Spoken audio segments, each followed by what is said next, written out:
सर क्यों नहीं खे भैंसी ले जा वाला कि तू लेके जाता रू। सब केहू अपना काम में लागल बा। अच्छा अच्छा, तो ये में घबराए के कोई बात नहीं खे।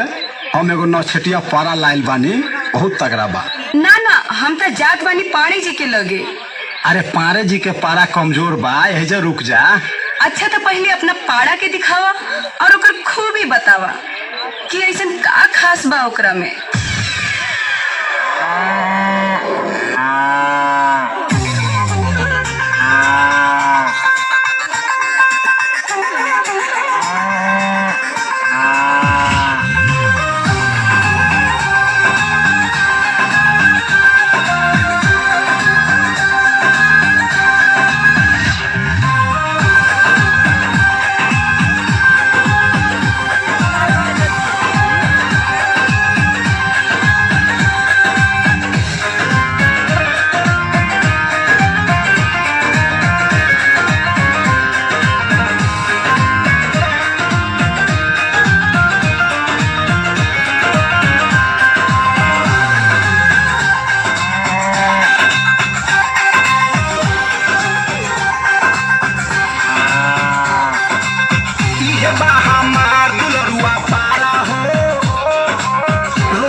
छोहारा हो ये हमार दुलरुआ पारा हो, रोज खाला 4 किलो छोहारा हो।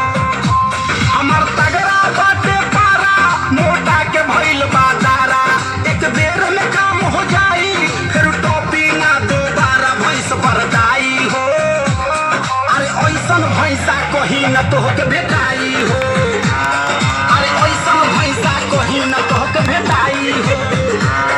अरे ऐसन भैंसा कहीं न तोहके भेटाई हो।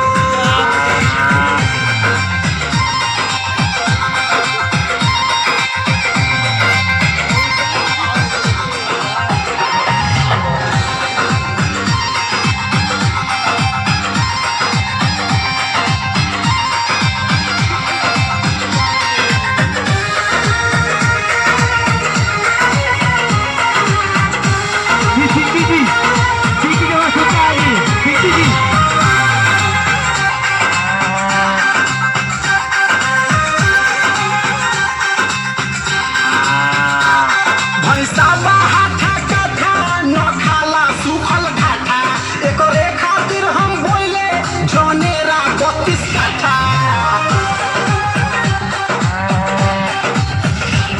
भैंसा बाहा कथा न खाला सुखल घाटा, एकरे खातिर हम बोले जनेरा 32 कट्ठा खेत जोतवाई हो।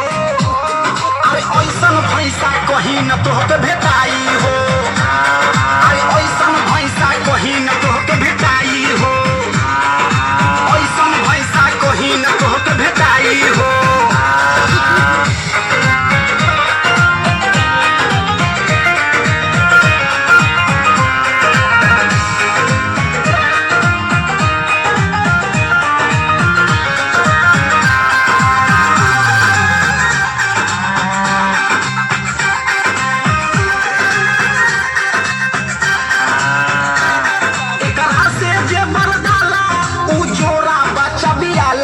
भैंसी के दूध